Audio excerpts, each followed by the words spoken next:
DP education வழங்கும் flutter பாடநெறியுடன் இணைந்திருக்கும் உங்கள் அனைவரையும் அன்புடன் வரவேற்கின்றோம்.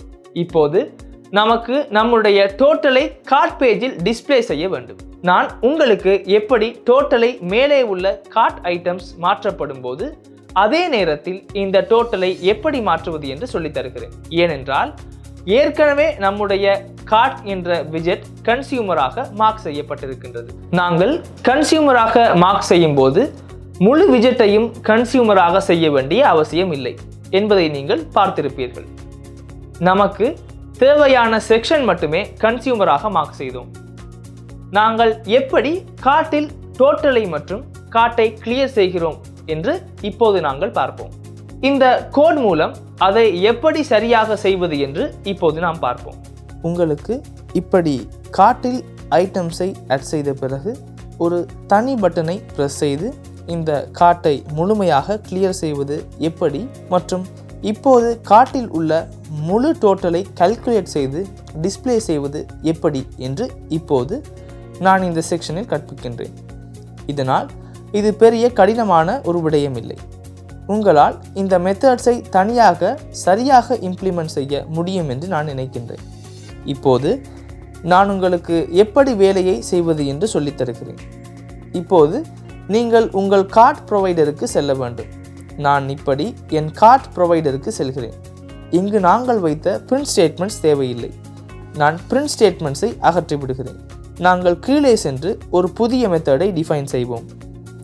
இப்போது நான் கிளியர் செய்ய போகிறேன். நான் இங்கு ஒரு மெத்தடை டிஃபைன் செய்கிறேன். ஒயிட் கிளியர் என்று அதற்கு கொடுக்கின்றேன். கிளியர் ஆல் என்று கொடுப்போம். இதற்கு எதையும் பாஸ் செய்ய தேவையில்லை.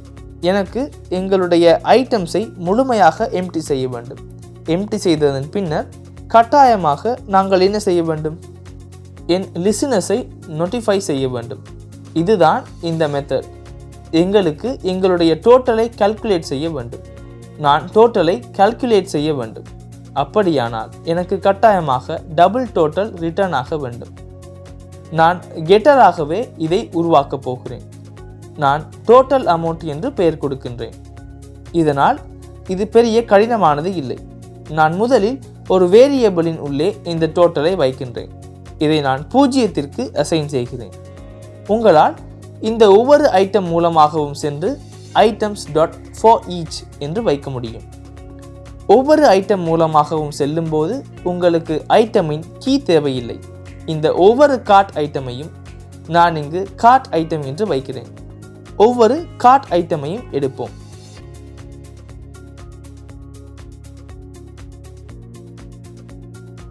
அடுத்ததாக இங்கு இப்படி கமா ஒன்று செமிகோலன் தேவையாக உள்ளது. உங்களால் இங்கு டோட்டலை கால்குலேட் செய்ய முடியும்.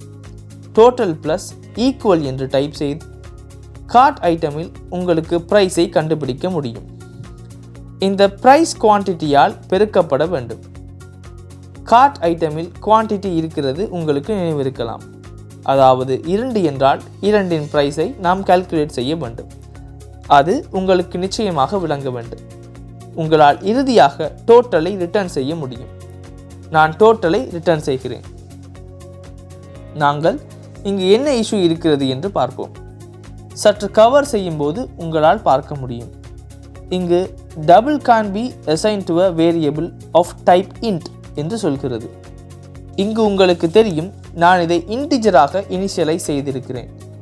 நான் இங்கு இதை டபுளாக இனிஷியலைஸ் செய்கிறேன். 0.0 என்று வைத்தால் உங்களால் டபுளாக இனிஷியலைஸ் செய்ய முடியும். இதனால் ஒவ்வொரு கார்ட் ஐட்டம் மூலமாகவும் சென்று நாம் பிரைஸை கால்குலேட் செய்தோம் என்பது உங்களுக்கு புரிய வேண்டும். சிந்தித்து பாருங்கள். இங்கு ரெட் டிஷர்ட் 2 இருந்தால் நான் இங்கு 20.99 என்று இருப்பதை 2ஆல் பெருக்க வேண்டும். அதுதான் நான் இப்படி டோட்டலில் சேர்க்க வேண்டும். இதனைத்தான் நான் இங்கு செய்தேன். ஃபைனலி நிச்சயமாக இங்கு டோட்டலை ரிட்டர்ன் செய்ய வேண்டும். ஏனெனில் டபுள் வேல்யூவை நான் ரிட்டர்ன் செய்ய வேண்டும். இப்போது நான் எங்களுடைய இந்த விடயங்களை கிளியர் செய்யவும் நான் டோட்டலை கால்குலேட் செய்யவும் மெத்தட்ஸை டிஃபைன் செய்தேன். நான் இங்கு கீழே வந்து ஒரு பட்டன் மற்றும் இந்த டோட்டலை டிஸ்பிளே செய்கிறேன். இப்போது நீங்கள் உங்களுடைய கார்ட் பேஜுக்கு செல்ல வேண்டும். கார்ட் பேஜுக்கு வந்து கீழே ஸ்க்ரோல் செய்யுங்கள். இங்கு இந்த காலமினுள்ளே நீங்கள் இருக்க வேண்டும். நான் முதலில் டோட்டலை டிஸ்ப்ளே செய்கிறேன். நான் பேடிங் விஜெட்டின் உள்ளே இதை டிஸ்ப்ளே செய்கிறேன். const h inserts .all என்று டைப் செய்கிறேன். நான் பேடிங்கினை 8 ஆக கொடுக்கின்றேன். அடுத்து நாம் சைல்டு என்ற ப்ராப்பர்ட்டியை வைக்க வேண்டும். சைல்டாக நான் டெக்ஸ்ட் விஜெட்டை வைக்கின்றேன். இந்த டெக்ஸ்ட் விஜெட் மூலம் உங்களுக்கு டோட்டலை டிஸ்ப்ளே செய்ய முடியும். நான் இங்கு டோட்டலை காட்டுகிறேன். உங்களால் இதை டாலர்ஸில் காட்ட முடியும். $$ என்று டைப் செய்கிறேன். $sign மற்றும் உங்களால் உங்கள் டோட்டலை இங்கு வைக்க முடியும். உங்களுக்கு நினைவிருக்கலாம், நாம் கார்ட் ப்ரொவைடரை கிரியேட் செய்தோம். இதில் இருக்கிறது உங்களுக்கு நினைவிருக்கலாம், நாம் டோட்டல் அமௌண்ட் என்ற மெத்தட் அல்லது கெட்டரை டிஃபைன் செய்தோம். கெட்டரை ஸ்ட்ரிங்காக கன்வெர்ட் செய்து டு ஸ்ட்ரிங் ஆஸ் ஃபிக்ஸ்ட் மூலம் தசம இடங்கள் 2க்கு ரவுண்ட் ஆஃப் செய்து இங்கு டிஸ்ப்ளே செய்வோம். உங்களுக்கு தெரியும், இங்கு டோட்டல் அழகாக டிஸ்ப்ளே ஆகிறது. நாம் இதை சற்று பெரிதாக்குவோம். ஃபாண்ட் சைஸை சற்று அதிகரிப்போம். நான் இங்கு ஸ்டைல் கொடுக்கிறேன். உங்களுக்கு தெரியும், நான் ஸ்டைல் கொடுத்தேன். நான் இப்படி ஃபாண்ட் சைஸை சற்று அதிகரித்தேன். உங்களுக்கு இப்போது டோட்டல் அழகாக தெரிகிறது. நான் இங்கு ஃபாண்ட் வெயிட்டை சற்று அதிகரிக்கிறேன். ஃபாண்ட் வெயிட்டை போல்டாக வைப்போம். ஃபாண்ட் வெயிட் .bold என்று டைப் செய்கிறேன். இந்த தொகை நன்றாக இருக்கிறது. இப்போது எனக்கு ஒரு பட்டனை கிரியேட் செய்ய வேண்டும். இதை கிளிக் செய்த பிறகு இந்த முழு காட்டையும் கிளியர் செய்ய முடிய வேண்டும். அதனால் இதுவும் பெரிய கடினமான விடயம் இல்லை. நான் கீழே வருகிறேன். இப்போது நான் இப்படி எலிவேட்டட் பட்டனை உருவாக்க வேண்டும். நான் எலிவேட்டட் பட்டனை வைக்கின்றேன். ஆன் பிரஸ்டை தற்போது நான் எம்டியாக வைத்து கொண்டிருக்கிறேன். சைல்டாக நான் டெக்ஸ்ட் விஜெட்டை கொடுக்கிறேன். இதற்கு நாம் கிளியர் கார்ட் என்று கொடுக்கலாம். உங்களுக்கு தெரிகிறது, பட்டன் ஒன்று இப்போது சேர்க்கப்பட்டது. இப்போது நாம் இங்கே கொமா சேர்த்து இதை அழகாக ஃபார்மட் செய்யலாம். நாம் இதை கன்ஸ்டன்ட்டாக டிஃபைன் செய்யலாம். இப்போது நாம் இந்த மெத்தடை டிஃபைன் செய்யலாம். உங்களுக்கு நினைவிருக்கும், நாம் கார்ட் ப்ரொவைடரிலிருந்து எடுக்க வேண்டும். கார்ட் ப்ரொவைடரில் நாம் கிளியர் என்ற மெத்தடை உருவாக்கினோம். கிளியர் ஆல் என்ற மெத்தடை இதற்கு கால் செய்ய வேண்டும். மேலும் நான் இதற்கு ஸ்நாக் பாரையும் சேர்க்கின்றேன். இந்த கோடை இங்கிருந்து பேஸ்ட் செய்கிறேன். நான் இங்கே 1 செகண்ட் ஸ்நாக் பாரை காட்டுகிறேன். கார்ட் கிளியர் என்று உங்களுக்கு தெரிகிறது. இந்த கார்ட் இந்த பட்டனுக்கு நீங்கள் பேடிங் சேர்க்கலாம். இந்த விஜெட்டை பேடிங்கில் ரப் செய்கிறேன். பேடிங்கில் ரப் செய்து நான் இதற்கு 20 போன்ற பெரிய பேடிங் கொடுக்கின்றேன். அழகான பேடிங் சேர்க்கப்பட்டது. உங்களுக்கு தெரிகிறது. நான் இதை கிளியர் செய்தால் என்ன நடந்தது உங்களுக்கு தெரிகிறது. கிளியரானது. டோட்டலும் 0க்கு செட் ஆனது. இந்த விடயங்கள் அனைத்தும் நடக்க லிசனர்ஸை நோட்டிஃபை செய்ய வேண்டும். ஆனால் இங்கே லிசனர்ஸை நோட்டிஃபை செய்ய தேவையில்லை. இந்த டோட்டலுக்கு நான் இந்த ஒரு விஜெட்டில் மட்டும் லிசன் செய்கிறேன். ஆனால் கடைசியில் ரிட்டர்ன் செய்யும்போது லிசனர்ஸை மேலே நோட்டிஃபை செய்யுங்கள். இப்போது இந்த விஷயங்கள் சரியாக வேலை செய்கின்றனவா என பார்ப்போம். நான் இப்படி கார்ட்டுக்கு ஆட் செய்கிறேன். இந்த ஐட்டம்ஸ் நான் ஷர்ட் 2, ட்ரவுசர் 1, yellow scarf 3, பேன் 1 என்று இப்படி டோட்டலை அழகாக கால்குலேட் ஆகியதா என்று இந்த விடயங்களை ஆட் செய்து பார்க்கலாம். உங்களுக்கு தெரிகிறது, டோட்டல் இங்கே கால்குலேட் ஆகி உள்ளது. நாங்கள் இங்கே பார்க்கலாம், இங்கிருந்து 50 அளவு குறைய வேண்டும் என்று. இங்கே $50 அளவு குறைய வேண்டும். நாம் இங்கே உள்ள பேனை குறைக்கலாம். உங்களுக்கு விளங்கும், பேன் ஒன்றை குறைத்த பிறகு டோட்டலும் அழகாக அப்டேட் ஆகிறது. உங்களுக்கு தெரிகிறது, இந்த விஷயங்கள் இப்போது அழகாக வேலை செய்கின்றன. எல்லா விடயங்களையும் அழகாக உருவாக்குவது எப்படி என்று நான் உங்களுக்கு இப்போது கற்றுக் கொடுத்திருக்கிறேன்.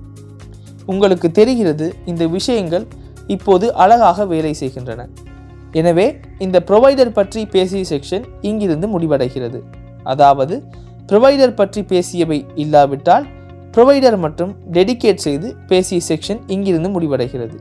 அதாவது உங்களுக்கு இப்போது ப்ரொவைடர் பற்றி நல்ல நாலேஜ் இருக்க வேண்டும். நாம் ப்ரொவைடரை பயன்படுத்தி ஒரு அப்ளிகேஷனை உருவாக்குகிறோம். அடுத்த செக்ஷனில் நாம் ஸ்டேட் மேனேஜ்மெண்ட்டை சரியாக பயன்படுத்தி நமது 9வது அப்ளிகேஷனை உருவாக்கப் போகின்றோம். அந்த அப்ளிகேஷனில் உங்களுக்கு எப்படி உங்கள் அப்ளிகேஷனில் மியூசிக் பிளே ஒன்றை கூட இன்டிகிரேட் செய்யலாம் என்று கற்றுக்கொள்ள முடியும். எனவே அந்த விஷயங்களை நாம் இனி வரும் செக்ஷன்களில் பேசுவோம். இந்த செக்ஷனில் பேசிய கோடுக்கு உங்களுக்கு ஆக்சஸ் செய்ய வேண்டுமென்றால் Flutter ப்ரொவைடர் மாஸ்டர் கிளாஸ் என்ற GitHub ரெப்போசிட்டரியை எடுக்கலாம். எனவே அதில் உங்களுக்கு இந்த கோடை முழுமையாக ரெஃபர் செய்ய முடியும். இதன் லிங்கை நான் கீழே டிஸ்கிரிப்ஷனில் வைத்திருப்பேன். எனவே நாம் Flutter ப்ரொவைடர் அல்லது Flutterஉடன் ப்ரொவைடர் பேக்கேஜை எப்படி சரியாக செட்டப் செய்து மல்டி ப்ரொவைடர் செட்டப் செய்வது என்று பார்த்தோம். இப்போது உங்களுக்கு Flutter ப்ரொவைடருடன் உங்கள் ஸ்டேட்டை சரியாக மேனேஜ் செய்ய வேண்டும் என்று புரிந்திருக்கும்.